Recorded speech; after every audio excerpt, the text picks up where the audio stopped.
Hey there, everyone, and welcome back to another episode of the Water Trio Astrology Podcast. I'm here with my dear friends and colleagues, Cassandra and Alicia, and we are here to bring you some astro insights for the 2-week period starting Monday, June 22nd, and running through until Sunday, July 5.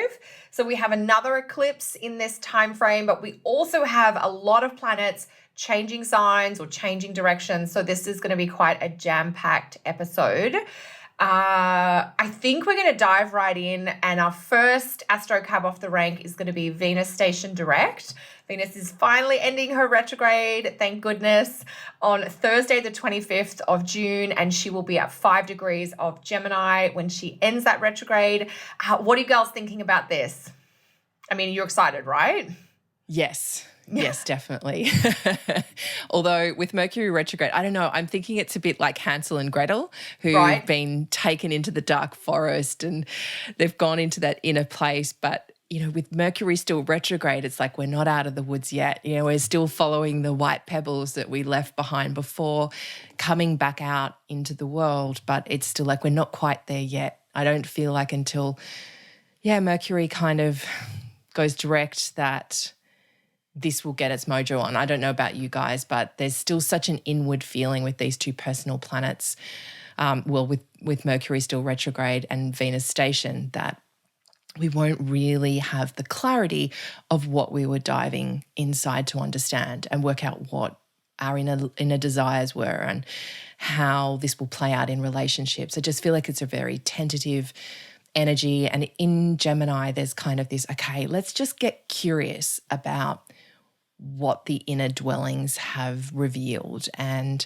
let's get curious in connecting with others and using our words and communicating with them to understand and hear what they have to reveal as well, and kind of coming from that place of curiosity rather than expectation and being able to listen.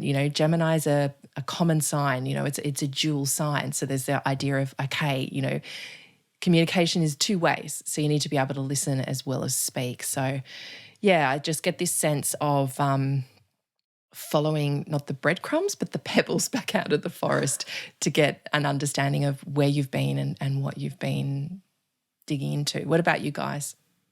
Cass? Well, I'm personally a little bit excited for this Venus station direct. I mean, it's like, using your analogy around, going into the woods. It's not like Venus is totally out of the woods yet, but, I think there's something, we see this with all of Venus retrogrades when she stations direct. There is a certain empowerment, of coming back to Venus. She's now a morning star. She's direct. She's, still perhaps like got her mind on the past, or she's still sensitive to the emotional landscape that she's kind of emerging from or still looking towards. But I don't know if it's necessarily enough to hold her back from where she wants to go or what she's doing. And I think this is, another step forward in the whole Venus retrograde phase. Obviously, there's still conversations to be had. There's still details to be sorted out and feelings to perhaps continue to discuss or process or mull through, and, feelings that will obviously change with Cancer. But I think for Venus in herself, she's pretty happy right now. I think, there is that sense of, that we've said it before, I think in previous podcasts, she's not the fair maiden going into the underground anymore. She's coming out a bit Xena warrior princess-like. And, I think she's, whatever negotiations are continuing, whatever feelings are still, being churned through, it's like, she's empowered and inspired and, has a deeper sense of her values and her worth and, what she's prepared to negotiate on and what she's not. And, that's, the morning star influence with Venus, I think is definitely about that. Maybe a little bit less willing to compromise, of course, and but also having a little bit of the gentleness of the Cancer, the awareness of, emotions, but not enough to at least hold her back. So I'm kind of excited. What about you, Kelly? Oh, yeah, I think I'm excited too. Honouring what you're saying, Leash, about the ruler of Venus still being retro itself. But I do think with Venus ending the retrograde, she is, she's renewed after her conjunction from the sun, which happened on June 3. And she really has started, a new journey in her visual cycle. This is the beginning of a 19-month project or an adventure. She's now quite brightly visible in the morning sky before sunrise. And yeah, Cass, as you were saying, morning star Venus is quite fiercely independent in many ways. So she's quite ready to, there's no movement from Venus this week. I mean, I think that's the important thing, is she technically is stationing direct, but she's kind of sitting at her station degree for a little while. But her perspective, she's now, right, I'm in a different part of the sky. There's a different vista from here. What do I need to learn or share, or how do I want to connect from this place? So I do think there's a lot that she probably has to say, even if it might take her a little while to say it. And really the month ahead, because it'll take her till almost the end of July to get out of her shadow period, is in many ways the reconnection or the returning from the invisibility and the retrograde period. So I think she's ready to bring us some fresh points of view, and I think there might be some ideas that start to come together, or some connections that might feel like they're beginning to coalesce a little bit. So I think it's significant, and I think we'll see more of what she has to offer in the days and weeks as she, moving forward, as she gets moving. But it's definitely, yeah, I mean, I would throw a party. I think, Cass, you mentioned at the end of our last show that you are going to be teaching on this day, and I think that's a lovely way to kind of celebrate Venus. Well, I do anticipate to have a party. It will be my birthday. Oh my God, of course, it is your birthday. Yeah, the day after. Yeah. Yeah, the 26th. So, so of course, having a solar return with Venus station, I'll let you guys know how it turns out. So, yeah, but I think there's that, it's a sense of, she's now moving direct and chasing that North Node. So she's hungry for something. She wants something. She's, and she's going to get it, that, Venus in the morning star phase. So I do think that there is sort of like a, come at me kind of vibe there with Venus, with her shield and sword and, warrior princessing around town. Love it. She's more the huntress rather than the lying back and letting it all come to her. Exactly. And speaking of hunting, we have a couple of days later, after Venus goes direct, we will have Mars making a very important sign change, moving out of Pisces, where he's been for 6 weeks since the middle of May, and moving into Aries. This is Saturday, June 27th if you're in Canada and the States, and that'll be Sunday, June 28th if you're in Australia. And Mars is going to be in Aries until early January of 2021. So we have 6 months of this. We're going to be talking about Mars and Aries for a while. Anything you want to know about? We're all getting a masterclass in Mars in Aries and assertiveness principles, but managing aggression and figuring out, I don't know, there's something about that I want principle of getting clearer on what you do and don't want, and then trying to figure out whether you've got the language or the communication skills to actually express it. And, there's got to be a lot of hit and miss, or a little bit of trial and error here, I think. But the first little part of Mars and Aries is kind of productive in terms of powering forward or making some decisions or activating. But what are your thoughts on each of this? Are you guys looking forward to Mars in Aries? Are you looking forward to parts of it? I know we're all going to be a little cautious about the September vibe of Mars, but just in terms of this period, what are you guys thinking? Well, as the resident Aries, I am looking forward to the beginning phase of it. I do love Mars in Aries. It's so enthusiastic and excitable, and there is that, like you were saying, Kel, that forward focus.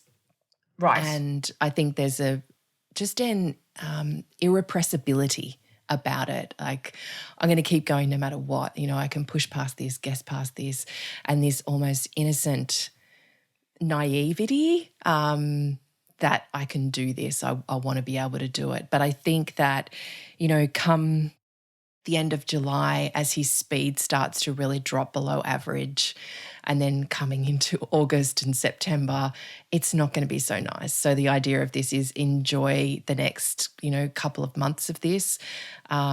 Take it while you can. I think there'll be some, trickiness even Yeah, especially with, and we'll be talking about this later, and maybe we can introduce it now, with Saturn coming back into Capricorn as well. It's like bang, back in the cardinal angles again, back in those cardinal parts of the chart. Everything's been immutable for the last couple of months. And it's like, okay, those cardinal parts of our charts are being woken up again this week. So there is this freshness, this newness about this. But, I think we've got to be ready to understand both sides of Mars in Aries. And it's irrepressible, but it's impulsive and it's rash. It's excitable, but it's impatient too. And, I've just ordered a book that's arrived. I read it years ago, called The Dance of Anger by Harriet Lerner. Brené Brown was talking about it on her podcast the other day, and I was like, great thing to learn about while Mars is in anger, how to deal with anger and how to work with it, because it's a totally normal human emotion, but it's the reaction or the response that we give to it or we allow it to have out in our lives. So, I could talk about Mars in Aries forever. I know, it's a lot, isn't it? Cass, what are your thoughts on? There's always a few stories I think about, like when I think about Mars and Aries and the energy of Aries, so when it comes to things like, the whole Mars principle, just do it, the whole Nike thing, we haven't really just been doing it for the last 6 weeks when it's in Pisces. And, I've said this on a podcast before, it's the astro rehab, Mars is drying out, it's getting some clarity, some direction. There's a beautiful kind of decide and do quality. Of course, that impulsiveness and that irrepressibility, it can be a little bit indiscriminate about that direction because everything is exciting. And I think you've used the analogy before of Tigger. It's like everything's just so exciting. And there's that sense of whipping of energy that, inspires and can kind of motivate, and that fire. And it's like, oh, if she's doing it, then I'm doing it. Or if he's doing it, then I want to do it too. And so, I'll have what she's having. Exactly. Thank you. Yeah, that's probably is so much more eloquent saying it. Yeah, exactly. And so there is that kind of energy about it. And that's kind of like what I love about the energy of Aries. They don't have to think about it. They just like that instinct, that impulse from idea to action is almost like continuous. And so if there is an area of life that you feel like you've been a bit lagging on or wanting to inject a fusion of energy into, like I say, just go do it now. And the retrograde phase, of course, later is your opportunity to go, well, maybe I'm just going to back that thing right up and go in a different direction. But, there is that freshness as an impulsiveness.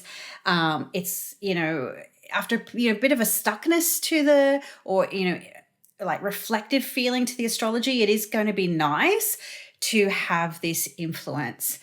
Is it nice that we're going to have it for so long? Well, let's talk about that later. But for now, I think it's definitely going to feel fresh. It's going to feel exciting. It's going to feel invigorating.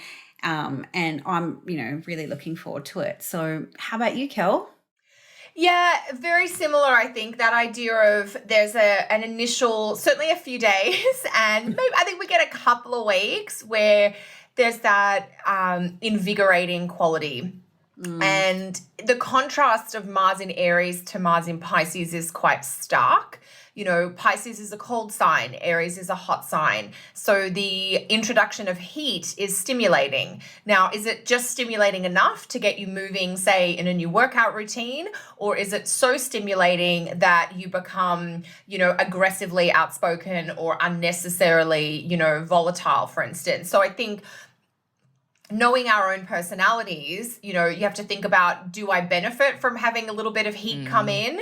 Or am I someone who runs hot and has that short temper or quick, reaction kind of quality? And do I have to be careful when more heat comes in?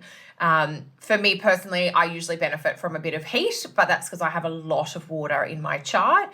But there are other people around me who are more hot. So, a little bit more heat is like, oh my God, you just got to, I think one of the great remedies, if I can say that, for an excess of heat is physical movement and physical activity.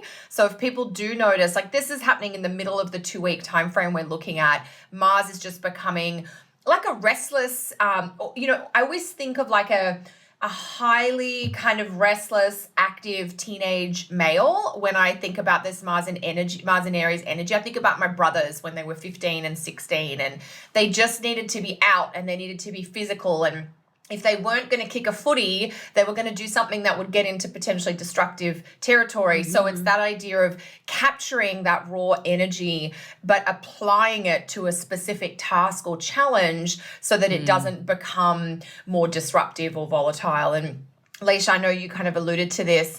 One of the other things happening in this 2-week period is that Saturn comes into Capricorn, and we're in a little bit of that rub and that sort of tension, but we do still need to find outlets for the fuel that Mars in Aries is going to stimulate, I think. And we've got a long time to figure that out, but physical activity is always going to be a great starting point, I think. Yeah, really good point, Kel. And I think as well, there's a real pioneering energy with Aries too. So if there's something that you really need to pioneer or explore or adventure in, Aries always makes me think of, Christopher Columbus or, Burke and Wills, who were off going into brand new territory no one had ever been in before. So it can be that, capturing that energy as well can be a way to tap, to help alleviate that Mars energy. I mean, what you're saying reminds me of when Jupiter was in Sag last year. There was so much fire, and this will be the same. There's so much heat. So, yeah, it can be potentially too volatile. And Mars brings fevers. So there is that feverish quality to this too. Yes. So there's a lot about Mars. Anyone else have any more thoughts on Mars before we move to one of our next aspects for this week? No. Nope. No. Okay, cool. We had it all of our life. I think we're going to be overdoing Mars. Yeah, exactly. There's going to be so much to say, so let's not give it all away. And also Mars in Aries is short and sharp. Done. Let's go on to the next thing. Right. Okay. So what's happening next? Jupiter conjunct Pluto, June 30, 24 degrees Capricorn, second of 3 Jupiter-Pluto conjunctions, which is happening throughout the year. The first one was back in April. The last one, I think, off the top of my head, is November. So go. What do you both think about this?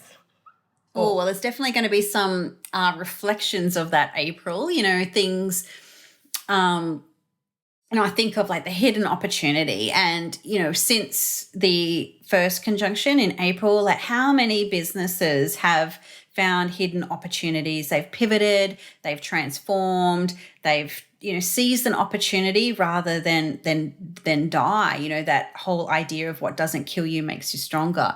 Of course, then the opposite is true, that some businesses and, haven't been able to survive and, it's been, devastating for, a whole lot of people. So what we might sort of see is a little bit more of that, and so for the combination of something really big being made really small or something really small made really big. And so, some of the transformations, I guess, and, the ability to kind of really shift and change with Pluto has just been really immense. And so perhaps there's another level here of change and, using the word transformation a little bit too much, try and think of other words with Pluto, but it's just so hard to avoid it because it's either, the whole idea of, progress or die. What do they say? It's evolve. Yeah, exactly. And I think the Jupiter-Pluto piece has put that really up in front in our faces at so many varying levels with so many different, individual situations as well. So it's really kind of, that so many things. And, the fact that this is kind of like another level. And, we are recording this episode a little bit ahead of time. And so, the goalpost may shift a fair amount with, different restrictions and lockdowns and various things like that. So I sort of can't help think that, there may be some, government pushes or power grabs or, covert, data mining or whatever the sort of things that have been, conspiracy theories might start really kind of coming back up and out again. So, yeah, this is going to be an interesting one. I think this happens at 24 Capricorn. Mm-hmm. So, Yes. of course, planets and angles there are definitely going to be felt. What do you two both think about this? Yeah, it's interesting because it's happening at exactly the same degree as that one back in April. Yes. But both the planets are retrograde. So my feeling with this is we're really pulling what's hidden out and having to search within. I always think when I used to live in Byron Bay, we used to go up to the lighthouse to walk, and there's this steep not sheer cliff, but there's this quite steep slope that goes straight down into the ocean. It's got grass on it. And there's goats that literally live on the side of this thing happily. And it's just this feeling of they can survive anywhere. There's this tenacity and this powerful urge towards survival that really comes up with this combination. So it's almost like, what do you need to do to survive right now? What's realistic and what can you let go of? And, I think I was saying that pivot or perish to a friend lately, and they were like, that's kind of harsh. And I'm like, well, that's the energy for many people right now. Yeah. Some people are cushioned from that, some are not. And especially depending on which part of the world you live right now, survival is actually really strong. There are people quite literally in starving. So it's that idea of, okay, what do we need to do to survive through this? And what inner resources, what inner resilience can we draw on? What strengths have we met before that we can draw on now? Draw back on. To help us continue forward. So the power battles you were talking about, Cass, I really feel that. I mean, in our pre-show chat, we were talking about how the federal government here in Australia is trying to force state governments to do something before they want to. And I know this is not just the only country, this is happening in other countries around the world. So it's almost like, well, who's in charge? Who's going to win? And the old structures that we used to have are all falling apart. So what new structures are going to be built up? And it's almost like, who's going to grab that power and what are they going to do with it? So I think we'll see some interesting, I don't know how much we'll actually see. I feel like with both of those planets retrograde, there'll be quite a bit under the surface that will filter out over coming months and definitely in November. So what about you, Cal? Yeah, I think you're both making wonderful points. And this is such a big aspect, isn't it? It's like a signature for 2020. And I'm really struck by how it's describing these very polarized, extreme experiences. That there are some people in the last 6 months who were already wealthy and have had extreme growth around their wealth and their assets. And there were other people that were struggling that are now even in more dire straits, if that was even possible. And so it's it's this divide. I think there's something about Jupiter and Pluto together that highlights extreme big and extreme small. And whether we see that in wealth disparity or around like micro tiny things and then extremely large things out in space, we're seeing this real juxtaposition between contrasts where it's extreme. So I think that's something to play around with collectively. And the first Jupiter-Pluto, which was early April, was right around the time a lot of the governments were either announcing or starting to pay a number of the bailouts and support payments, relief payments for people who were really suffering and struggling and had lost, financial security as a result of the pandemic.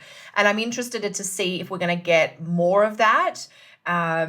Our friend and colleague Austin Kopic has made the point that end of June is the end of the quarter and there's going to be a lot of reporting that's going on. And, the end of March, which was end of first quarter for this year, business and finance, the pandemic, the financial impact of that hadn't really hit by then, but this is going to be the first quarter in the financial reporting business world where the entire quarter in terms of incomes and earnings was affected.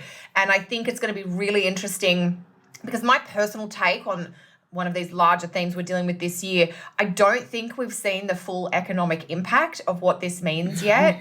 I think maybe this is when we start to get a taste of more of the issues with companies downsizing, or I know in Australia, Target just recently was like, okay, now we're shutting a bunch of stores and we're, people are being laid off. And I think we just have not seen the fullness of that yet. So I think collectively there's more economically to unfold. And unfortunately, I think this Jupiter-Pluto cycle is part of that. Personally, I think about what Jupiter and Pluto is doing in our individual charts, and if you have planets around 24 Capricorn or any of the cardinal signs, or if you just know what house that is in your chart, and how that story has been unfolding, not just back in April when Jupiter was on Pluto the first time, but maybe even going back so far as to December of 2019 when Jupiter actually entered Capricorn. So there's a lot that aspect might have, I don't know, maybe it deserves its whole show or something. Yeah, totally. And look, we did, and that might be worthwhile for listeners to go back to. Oh, yeah, we're supposed to say things like that, aren't we? Yeah. Forget. The media machine, yeah. Yeah, go back to previous episodes. But I think, even the Saturn-Pluto, that happened in mid-January, because that happened around the same area too. And this is almost like this is a kind of continuation of everything that happened there. So I will add some links to our old shows into this. So if you watch the end, you'll see them. Yeah. So just one point. Yeah. Just one point I did want to bring up, and, now that you sort of reminded me of, because I think I might have mentioned that, the government sort of announced that they're going to be giving out all of these bailouts to various people. But then, what I'm starting to see filter through the media now is the bailouts that kind of never got really reported. And so one example was that Rupert Murdoch bought a whole bunch of the regional newspapers here in this country, so in the country areas and things like that. So he bought them all up. But still got, I don't know, it was a $50 million government like a bailout.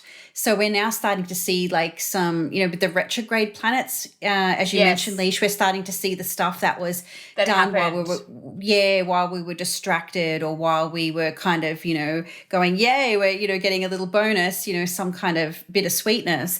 And now we're starting to see all those backdoor deals and how those extreme, as you said, Kel, the extreme wealth and sort of the abuse of power as well. So I think what will probably happen, not only in Australia, of course, but in other places, we will see how that division of wealth that will not be able to be hidden quite so much as what they probably hoped for at the beginning of all of this.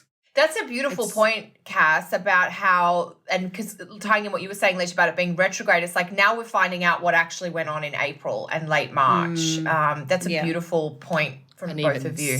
Since then, I think it's, because I was hearing about laws that have just been passed in the UK about what will happen to people's finances if they were involved, if they died from COVID, or if they're involved in COVID, how the family deals with the bodies. Same in India.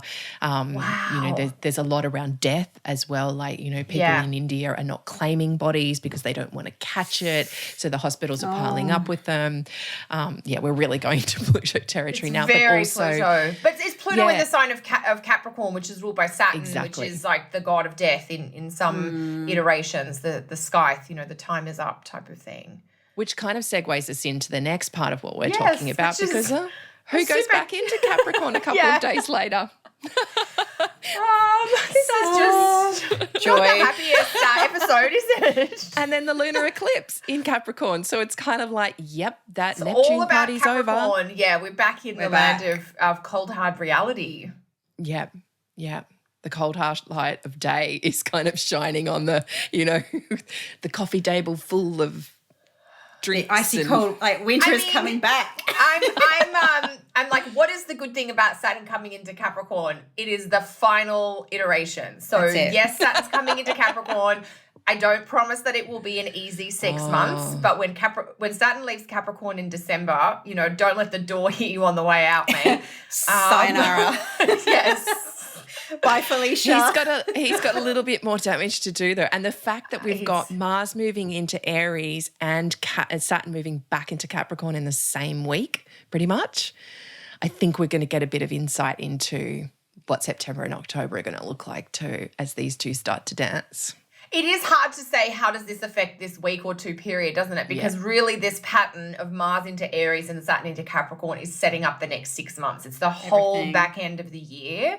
And if there are some elements that you're enjoying about this, as we get into July and you're settling into it, great, have at it. But, anything that you find unduly restrictive or limiting, or that idea of bumping up against a brick wall, unfortunately that has an extended or drawn out. Yeah. It's like Saturn's coming in the back door, Mars is coming in the front door, and we've just got to wait for the two of them to meet. Yeah, at some point. Well, it's like the red wedding of Game of Thrones. I think that's what happened then. Okay. And anyway, that wasn't pretty. Not a good girl. So Saturn in Cap, let's do a quick recap of what Saturn in Capricorn is. He's realistic. He's about being practical. He's definitely cautious.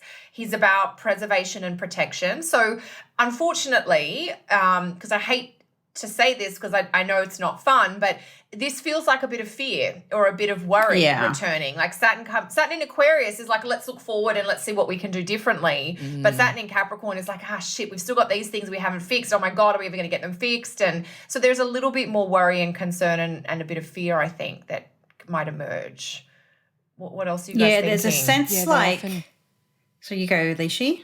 Oh, no, just in psychology, they talk about the monkey mind and, anxiety comes from projecting into the future and worrying about what's coming ahead, but fear comes from looking to the past and trying to bring that forward into the present.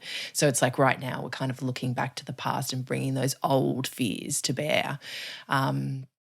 And, because it's been in this sign for 2.5 years, and it's kind of back in there again, giving us a last boot up the arse. And, there is the tenacity of this and there is the patience of this and the persistence of this, but it's not fun to do any of those things. I mean, you need all of those things when you're in hard times. It's not fun usually, no. Yeah, exactly. Like, it's like building, I don't know, I always think about the growing pains because, Saturn rules the bones. And so when you're building bones as a kid, you get those growing pains.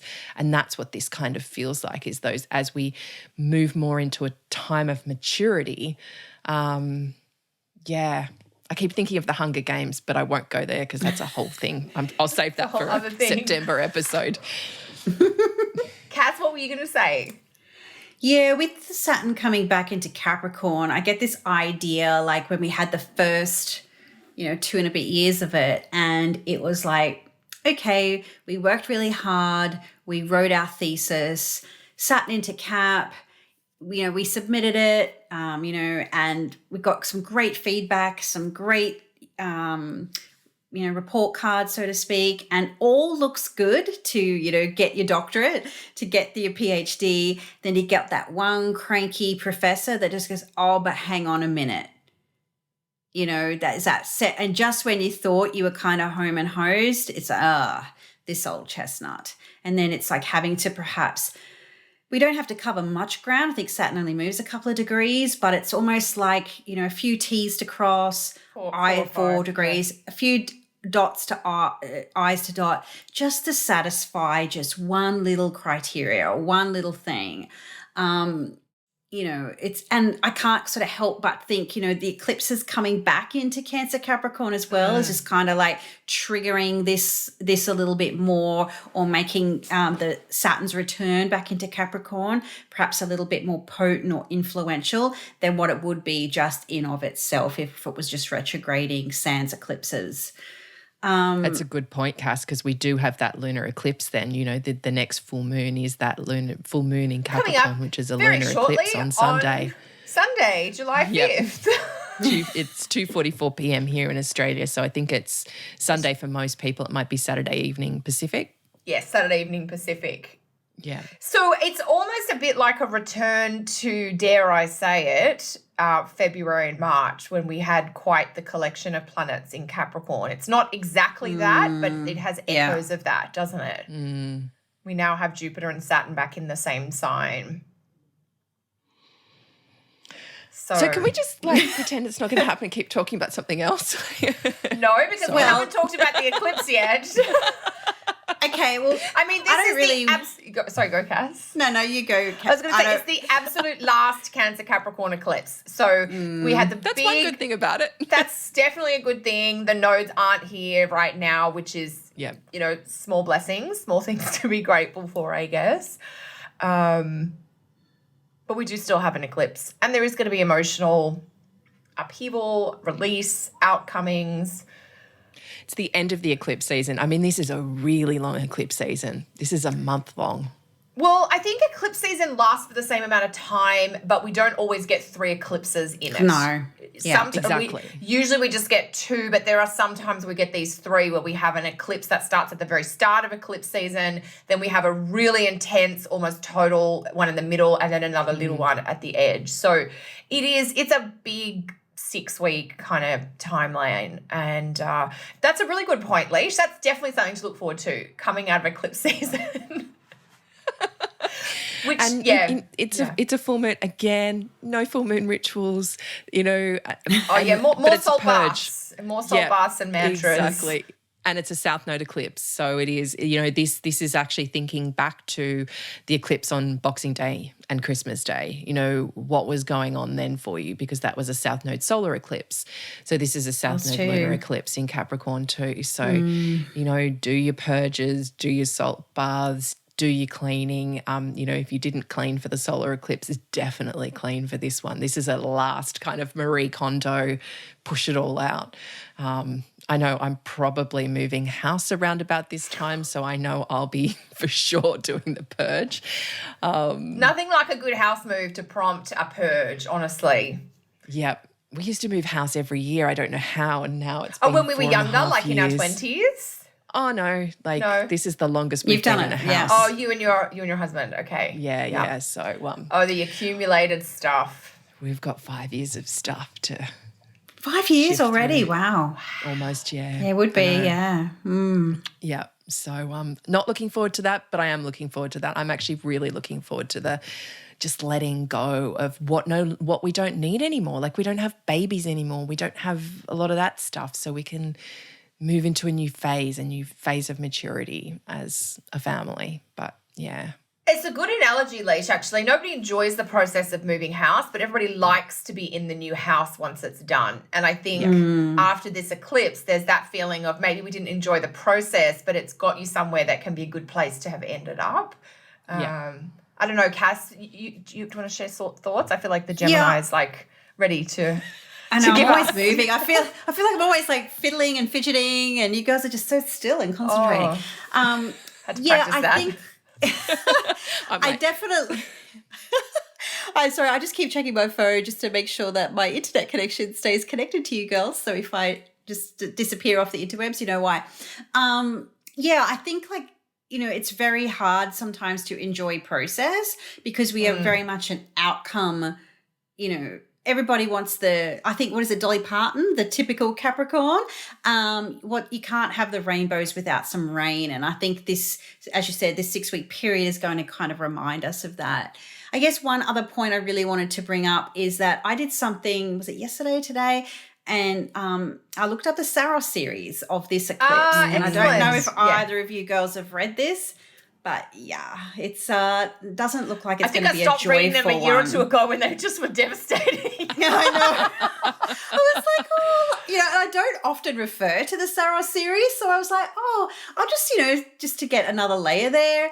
And if you wish, I can read it to you. Do you want to paraphrase? Will that be it was kinder? Just basic. Yeah, only because I know this book very Which Saros series is it, Cass?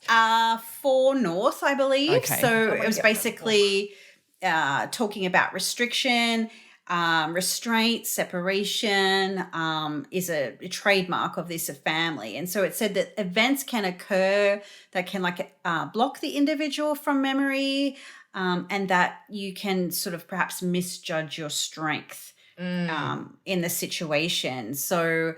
And she basically said, it's just a really difficult Saros series. So I was like, joy. So for those wondering who she is, we're talking about Bernadette Brady. I not mention Bernadette Brady? The amazing predictive astrology, The Eagle and the Lark. Honestly, that is like one of the unsung classic books on predictive astrology. And she's Australian. Yeah, I mean, So we all encountered her just by like immediate access. Not that we knew her personally. She was from a different part of Australia than we were all from. But yeah, it's not, that book is, and it's the only book that I know of that has that Saros series eclipse info in it. Yeah, we just refer to she like the old friend from the conference place. Bernadette Brady. Because Aussie conferences. So, yeah, She's I mean, brilliant. like, yeah, and I guess the other thing. Oh, sorry, Cass, keep going. I guess this is just sort of like a reminder to tread gently with these eclipses. You know, there are times, I think, to push the cosmic envelope, and maybe this is a time to, you know, just tread carefully with them. Go gently, as my aunt would say.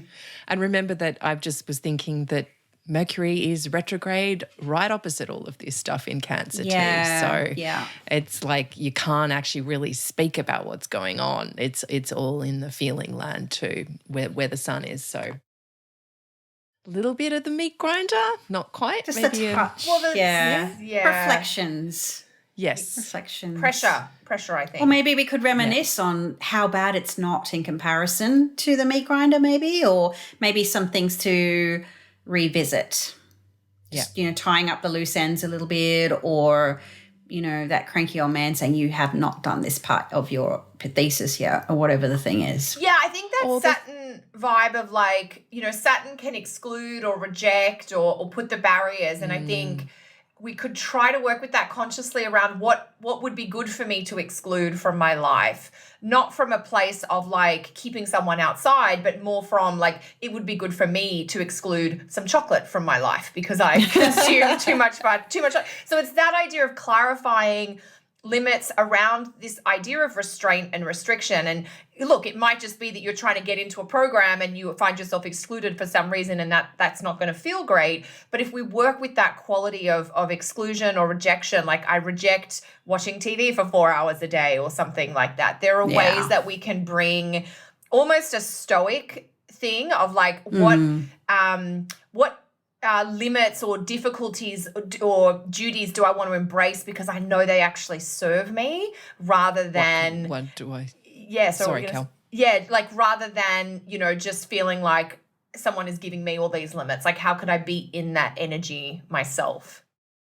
Yeah, what do I say no to so I can say yes to something else?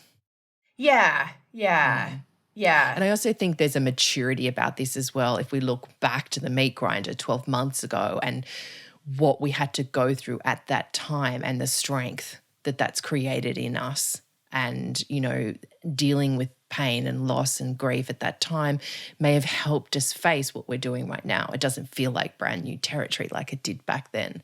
So it's like, okay, I've been here, I've done this. I've just got to pull on those. I just didn't buy the T-shirt yet. There's that too. So I think we're coming to the end, aren't we? Yeah, no, it is totally. I was going to ask you gals what you've got coming up in this very pivotal eclipsey period that we're in. Any offerings to share? Cass?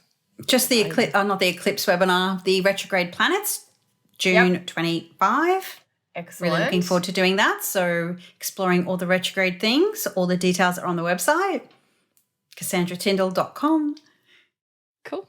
Leash? I'm going to be holding a webinar on the outer planets. I don't know quite when, because with schools going back and daycares going back, days are being shifted around, but it will be in that first week of July at some stage. So, yeah, just keep a link. And so that'll be on the outer planets and outer planet transits and how they can affect you. Fantastic. So I'll be into the second week of my 4-part training on the aspects. So if you did miss last week, you can catch up if anybody wants to get better at chart interpretation skills. And that is part of my Become an Astrologer program. As always, I'll be prepping for my July monthly astrology guide subscription. So if anybody does want more detail on each of the aspects happening each month, I do have a membership option available through my website. And Cass, you have a membership option as well. Do you want to give a shout out to that? Yes, it's called the Golden Circle, and of course all the details are there on the website. Okay, so that's CassandraTyndall.com for Cass. aliciayusuf.com for Alicia's info, and kellysastrology.com for mine. And we want to thank you all so much for listening. We love watching your comments and interacting with you all. So do feel free to let us know what you thought of the episode or any questions you have below. Don't forget to subscribe wherever you're listening to us. That definitely helps other people find our work. And I guess we'll be back next week. Good luck. Bye for now. Take care, May the force be with you. Bye, everyone. Bye.